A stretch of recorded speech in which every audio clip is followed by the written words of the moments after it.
नमस्कार आत्मा मालिक, कसे आहात सर्वांचे आपल्या उज्ज्वला लाईफस्टाईल अँड ब्युटी या चॅनलमध्ये खूप खूप स्वागत आहे। भरलेली फुले तुम्हा सर्वांना सुगंध देवो, परमेश्वर तुम्हाला सुखात ठेवो अशी मी माझ्या सद्गुरूंच्या चरणी अगदी मनापासून प्रार्थना करते आणि आजच्या व्हिडिओला सुरुवात करते। चला तर उद्या आहे 2 तारखेला आलेली आहे हनुमान जयंती।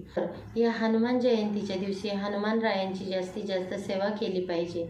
हनुमान हे संकटाचे निवारण करत असतात आणि त्याचबरोबर जे तुमचे गुरु आहेत त्यांचे पण आपल्या हृदयामध्ये ध्यान करा। म्हणजे जसे हनुमानाने राम आणि सीतेला आपल्या हृदयात बघितले। उद्या सकाळीच देवपूजा केल्यानंतर देवापुढे एक अगरबत्ती लावून हनुमान चालीसेचे पठण अवश्य करावे आणि जी अगरबत्तीची रक्षा आहे ती आपल्या कपाळी लावावी आणि घरात सर्वांना देखील लावावे। मंदिरात जाऊन हनुमान रायांचं दर्शन देखील घ्यावं। रुईच्या पानांची माळ हनुमानांना अर्पण करावी, मनोभावे दर्शन घ्यावे।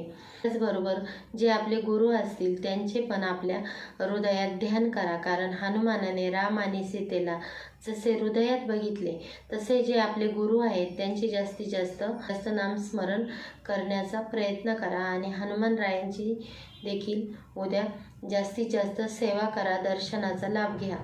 आपले सद्गुरू आत्मा मालिक माऊलींच्या आरतीत सुद्धा सांगितलेले आहे, निराकार हनुमंताने पाहिले राम रूपात, कुणी पाहती बिंदू रूपात, कुणी ओंकारात, आम्ही पाहू तुझला हृदयी आत्मरूपात।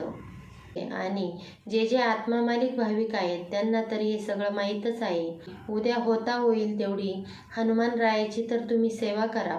तर मग सांगा त्या सद्गुरूंना आपल्या हृदयात उद्या बघणे किती महत्त्वाचे आहे। आपल्या सद्गुरू माऊलींचे होता होईल तेवढे जास्तीत जास्त मेडिटेशन करा।